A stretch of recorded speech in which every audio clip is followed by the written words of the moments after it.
Welcome to SS news. నేను మీ శిరీష.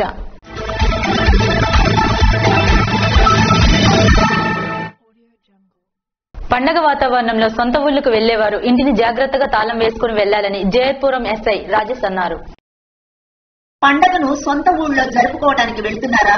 అయితే తిరిగి వచ్చే వరకు మీ ఇంటిని జాగ్రత్తగా పెట్టుకుని వెళ్ళండి, లేదంటే ఇబ్బందులు పడాల్సి వస్తుందంటున్నా జయర్పురం ఎస్ఐ రాజేష్. ఎచ్చట నియోజకవర్గంలో రణస్థలం మండల వ్యాప్తంగా పండక్కి ఊరెళ్లే వాళ్లు జాగ్రత్తగా తమ ఇళ్లకు తాళాలు వేసుకోవాలని, ఇళ్లలో విలువైన వస్తువులను ఉంచొద్దని అపార్ట్మెంటుల్లో ఉండేవారు ఊరికి వెళ్లేటప్పుడు తమ వాచ్మెన్ కు సమాచారం ఇచ్చి వెళ్లాలని ఈ సందర్భంగా నిర్వహించిన మీడియా సమావేశంలో ఎస్ఐ రాజేష్ పేర్కొన్నారు.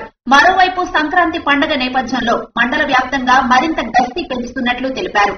సంక్రాంతి పండుగను సంతోషంగా గడిపేందుకు పోలీస్ సేవలను వినియోగించుకోవాలని ఈ సందర్భంగా ఆయన కోరారు. వికసిత్ భారత్ సంకల్ప యాత్రలో పాల్గొన్న కేంద్ర మంత్రి మురుగన్. వికసిత భారత్ సంకల్ప యాత్రలో భాగంగా విజయనగరం జిల్లా భోగాపురం మండలం కొత్త చెరుకుపల్లి గ్రామంలో వికసిత భారత్ సంకల్ప యాత్రలో కేంద్ర మంత్రి మురుగన్ తో కలిసి విజయనగరం జిల్లా బీజేపీ అధ్యక్షులు ఎన్ఈఆర్ పాల్గొన్నారు. కార్యక్రమంలో లబ్దిదారులు, స్థానిక సర్పంచ్, ఎంపీటీసీ, ప్రజా ప్రతినిధులు, వివిధ శాఖల అధికారులు పాల్గొన్నారు.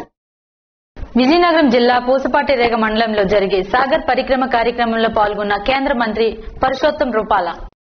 విజయనగరం జిల్లా పూసపాటిరేగ మండలం చింతపల్లి గ్రామంలో నిర్వహించిన రాష్ట్ర మరియు కేంద్ర ప్రభుత్వం ఫిషరీస్ డిపార్ట్మెంట్ ఆధ్వర్యంలో జరిగిన సాగర్ పరిశ్రమ ఫేజ్ ఎక్స్ 2024 కార్యక్రమంలో కేంద్ర మంత్రి పురుషోత్తం రూపాల, సహాయక మంత్రి మురుగన్, స్థానిక ఎమ్మెల్యే వడుగుండ అప్పలనాయుడు మరియు కేంద్ర రాష్ట్ర ప్రభుత్వ అధికారులు, లబ్దిదారులు, స్థానిక ప్రజలు, విజయనగరం జిల్లా బీజేపీ అధ్యక్షులు ఎన్ఈఆర్ పాల్గొన్నారు. ఎచ్చెర్ల మండలం బుడగట్లపాలెం గ్రామంలో జరిగిన సాగర్ పరిక్రమ కార్యక్రమంలో పాల్గొన్న ఎన్ఈఆర్. ఎచ్చెర్ల నియోజకవర్గం ఎచ్చెర్ల మండలం బుడగట్లపాలెం గ్రామంలో జరిగిన సాగర్ పరిశ్రమ కార్యక్రమంలో రాష్ట్ర మరియు కేంద్ర ప్రభుత్వం ఫిషరీస్ డిపార్ట్మెంట్ ఆధ్వర్యంలో జరిగిన సాగర్ పరిశ్రమ ఫేజ్ ఎక్స్ 2024 కార్యక్రమంలో భాగంగా కేంద్ర మంత్రి పురుషోత్తం రూపాల, సహాయక మంత్రి Murugan, MP GVL Narasimhulu, MLA గొర్లె కిరణ్ కుమార్, కేంద్ర రాష్ట్ర అధికారులు మరియు శ్రీకాకుళం జిల్లా బీజేపీ అధ్యక్షులు వెల్లంగి ఉమామహేశ్వరరావు, సర్పంచ్ రాంబాబు, ఎన్ఈఆర్ పాల్గొన్నారు. రజనీ ఎన్ఈఆర్ చేతుల మీదుగా శ్రీ అయోధ్య రామయ్య స్వామి అక్షింతల వితరణ. ఎచ్చెర్ల నియోజకవర్గ బీజేపీ కన్వీనర్ రజనీ ఎన్ఈఆర్ చేతుల మీదుగా శ్రీ అయోధ్య రామయ్య స్వామి అక్షింతలు బంటుపల్లి గ్రామ శ్రీరామాలయం వద్ద గ్రామ ప్రజలకు వితరణ చేశారు. కార్యక్రమంలో ప్రజలు, భక్తులు ఉత్సాహంగా పాల్గొన్నారు. శ్రీ సూర్యనారాయణ స్వామి వారిని దర్శించుకున్న శ్రీ గంధం సత్యకుమార్.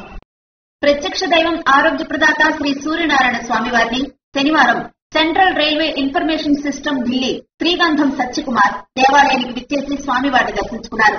ఆలయ అర్చకులు వారికి ఘన స్వాగతం పలికి వేద మంత్రాలతో ఆశీర్వదించారు. స్వామివారి జ్ఞాపికను ఆలయ ఈవో హరిసూర్య ప్రకాష్ అందజేశారు.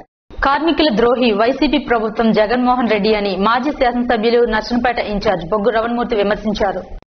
శనివారం రాష్ట్ర తెలుగునాడు ట్రేడ్ యూనియన్ అధ్యక్షులు గొట్టిముక్కల రఘురామరాజు ఆధ్వర్యంలో నిర్వహించిన కార్మిక బస్సు యాత్ర నర్సనపేట పట్టణానికి విచ్చేసిన సందర్భంగా నర్సనపేట మాజీ శాసనసభ్యులు, తెలుగుదేశం పార్టీ ఇన్ఛార్జ్ బొగ్గు రవణమూర్తి, నియోజకవర్గ టీఎన్టీయూసీ అధ్యక్షులు కింజరాపు ముసలనాయుడు మరియు జట్టు కళాసి యూనియన్ అధ్యక్షులు నేతింటి జనార్దన్, భవన నిర్మాణ కార్మికులు వారికి ఘన స్వాగతం పలికారు. ముందుగా మాజీ కేంద్ర మంత్రి కింజరాపు అచ్చెన్నాయుడు విగ్రహానికి పూలమాలలు వేసి నివాళులర్పించి ఏర్పాటు చేసిన సభలో పాల్గొని జగన్మోహన్ రెడ్డి కార్మికులకు చేసిన మోసాలను గురించి ప్రజలకు వివరించారు. ఈ కార్యక్రమంలో రాష్ట్ర టీఎన్టీయూసీ అధ్యక్షుడు గొట్టిముక్కల రఘురామరాజు, ప్రధాన కార్యదర్శి కొంగంటి లెనిన్, సీనియర్ నాయకులు పుచ్చల విశ్వేశ్వరరావు తదితరులు పాల్గొన్నారు.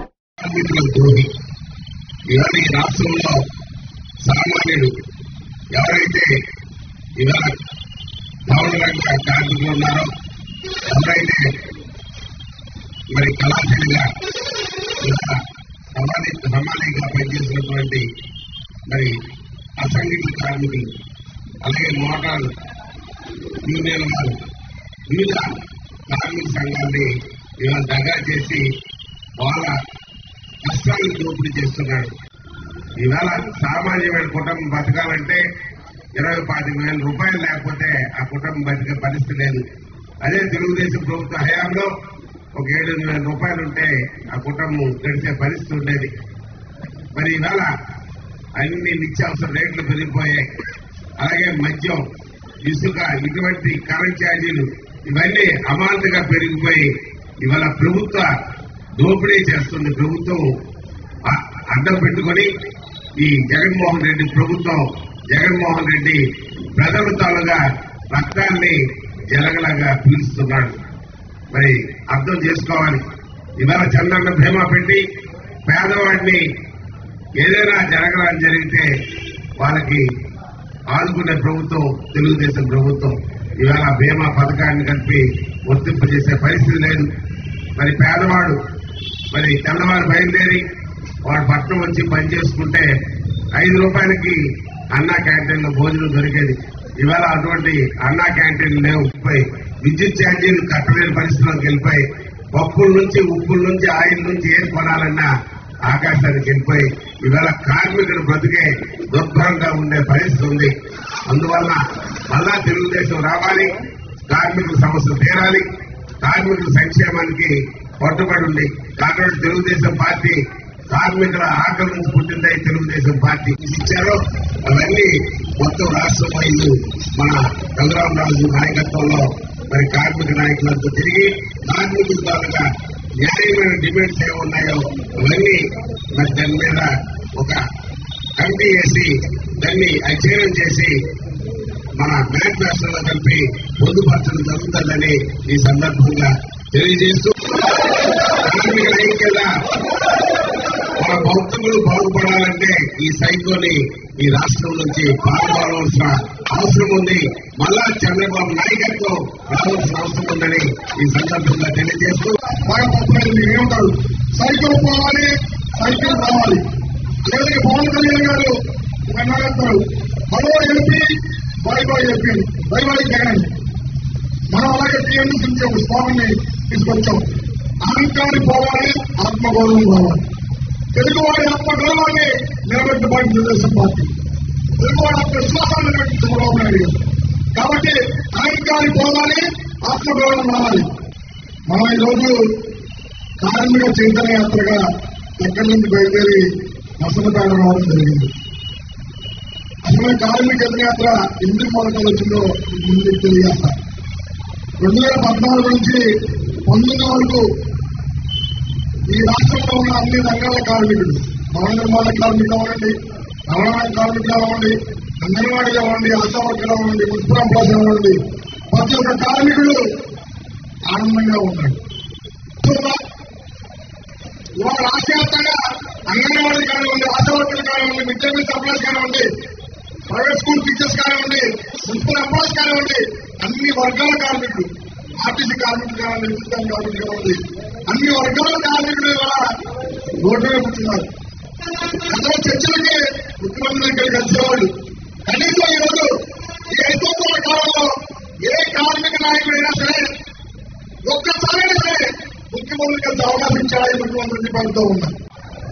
సంక్షేమ బోర్డు ద్వారా ఆ రోజు ముఖ్యమంత్రి చంద్రబాబు నాయుడు గారు, కార్మిక శాఖ మంత్రిగా అచ్చెన్నాయుడు గారు 2 సంవత్సరాల పాటు ఆయన 2 సంవత్సరాల పాటు పితాహస్తంగా ఉన్నారు. 5 సంవత్సరాల పాటు కూడా సంక్షేమ బోర్డు ద్వారా కొన్ని వేల మంది కార్మిక కుటుంబాలకి అండగా ఉంది. ప్రసూతి కార్యక్రమం ఉంది, ప్రమాదం అయితే నెలకి 9,000 చొప్పున ఇవ్వడం ఉంది. అదేవిధంగా ఎవరైనా కార్మికులు చనిపోతే మట్టి వచ్చి డబ్బులు కానివ్వండి మధ్యమూర్తి ఉద్దేశం. అదే కాకుండా చంద్రబాబు నాయుడు గారు కార్మికులందరూ బాగుండాలి, కార్మికులు ప్రమాదం అంటే భవన నిర్మాణ కార్మికులు 5 సంవత్సరాలు ఆఫీస్ పెట్టి పెయింట్ వేసినప్పుడు లేకపోతే పనిలో ప్రమాదం జరగచ్చు, చనిపోవచ్చు. అదేవిధంగా రవాణా కార్మికులు కూడా ఏ యాక్సిడెంట్ జరగచ్చు. ఈ విధంగా అసంఘటిత కార్మికుల రంగంలో చాలా మంది కార్మికులు ఉన్నారు. ప్రమాదం జరిగి చనిపోతే ఆ కుటుంబం రోడ్డు పడకూడదని చెప్పి చంద్రబాబు నాయుడు గారు చంద్రబాబు బీమా తీసుకొచ్చారు. సాగర్ పరిక్రమ ఫేజ్ ఎక్స్ 2024 కార్యక్రమంకు హాజరైన హెచ్ఎల్ ఎమ్మెల్యే గొర్లి కిరణ్ కుమార్. భారత ప్రభుత్వ మత్స్య పశుసంవర్ధక పాడి పరిశ్రమల మంత్రిత్వ శాఖ నేతృత్వంలో నిర్వహిస్తున్న సాగర్ పరిక్రమ ఫేజ్ ఎక్స్ 2024 కార్యక్రమం హెచ్చర్ల నియోజకవర్గం హెచ్చర్ల మండలం బుడగట్లపాలెం గ్రామంలో జిల్లా మత్స్యశాఖ ఆధ్వర్యంలో బుడగట్లపాలెం ఫిషింగ్ హార్బర్ నందు నిర్వహించారు. కార్యక్రమానికి కేంద్ర మత్స్య పశుసంవర్ధక శాఖ మంత్రి పరశోత్తం రూపాల, కేంద్ర మత్స్య పశుసంవర్ధక శాఖ సహాయ మంత్రి మురుగన్, రాష్ట్ర మత్స్య పశుసంవర్ధక పాడి పరిశ్రమ శాఖ మంత్రి సీదిరప్పలరాజు, ఎచ్చెర్ల ఎమ్మెల్యే గొర్లె కిరణ్ కుమార్, కేంద్ర జాయింట్ సెక్రటరీ నీతు ప్రసాద్, రాష్ట్ర మత్స్యశాఖ కమిషనర్ కన్నబాబు, జిల్లా కలెక్టర్ శ్రీకృష్ణ లాట్కర్, రాష్ట్ర women finance corporation chairman Ballada Hemamalini Reddy తదితరులు పాల్గొన్నారు. ప్రధానమంత్రి మత్స్య సంపద యోజన కింద మత్స్యకారులకు మెగా చెక్కులను, కిసాన్ క్రెడిట్ కార్డులను, వాహనాలను పంపిణీ చేశారు.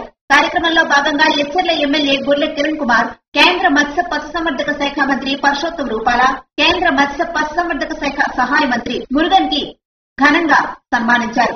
కార్యక్రమంలో ఎచ్చెర్ల నియోజకవర్గ సర్పంచులు, ఎంపీటీసీలు, గ్రామ సచివాలయ కన్వీనర్లు, గృహసారథులు తదితరులు పాల్గొన్నారు. అంగన్వాడీల న్యాయమైన డిమాండ్లను పరిష్కరించాలని కోరుతూ 24 గంటల నిరాహార దీక్ష చేపట్టారు. అంగన్వాడీల న్యాయమైన డిమాండ్లు పరిష్కరించాలని కోరుతూ శ్రీకాకుళం కలెక్టరేట్ వద్ద జ్యోతిబా పూలే పార్కు ముందు AP anganwadi workers and helpers CITU ఆధ్వర్యంలో 24 గంటల నిరాహార దీక్షలు చేపట్టారు. AP anganwadi workers and helpers union జిల్లా ప్రధాన కార్యదర్శి టి సుధా పూలమాలలు వేసి ఈ దీక్షలను ప్రారంభించారు. అంగన్వాడీల సమ్మెపై ఎస్మాను ప్రయోగిస్తూ రాష్ట్ర ప్రభుత్వం జీవో నెంబర్ 2 జారీ చేయడాన్ని సిఐటియు జిల్లా అధ్యక్ష ప్రధాన కార్యదర్శులు సిహెచ్ అమ్మనాయుడు, పి తేజేశ్వరరావు ఖండించారు. తక్షణమే జీవోను ఉపసంహరించుకుని వారి సమస్యలను వెంటనే పరిష్కరించాలని డిమాండ్ చేశారు. న్యాయబద్దమైన సమ్మెను నిరంకుశ చర్యల ద్వారా విచ్ఛిన్నం చేయాలనుకోవడం అభ్యంతరకరమన్నారు. రాష్ట్ర ప్రభుత్వం ఈ నిరంకుశ చర్యను ప్రజా సంఘాలు, పార్టీలు, ప్రజాతంత్రవాదులు ఖండించాలని, సమ్మె చేస్తున్న అంగన్వాడీలకు అండగా నిలబడాలని కోరారు. అంగన్వాడీల సమ్మె విరమించాలి అని ఎంపీపీ అరంగి మురళీధర్ విజ్ఞప్తి చేశారు. 20 రోజులుగా తమ సమస్యల పరిష్కారం కోసం సమ్మె చేస్తున్న అంగన్వాడీ కార్యకర్తలు, ఆయాలు విధుల్లో చేరాలని నర్సనపేట ఎంపీపీ ఆరంగి మురళీధర్, జెడ్పీటీసీ మాజీ సభ్యులు రామారావు విజ్ఞప్తి చేశారు. వీరి సమస్యల పరిష్కారానికి ప్రభుత్వం సిద్ధంగా ఉందని, ఇప్పటికే 10 సమస్యలు పరిష్కరించిందని, తొందరగా సోమవారం నుంచి విధుల్లో చేరాలని వీరు విజ్ఞప్తి చేశారు.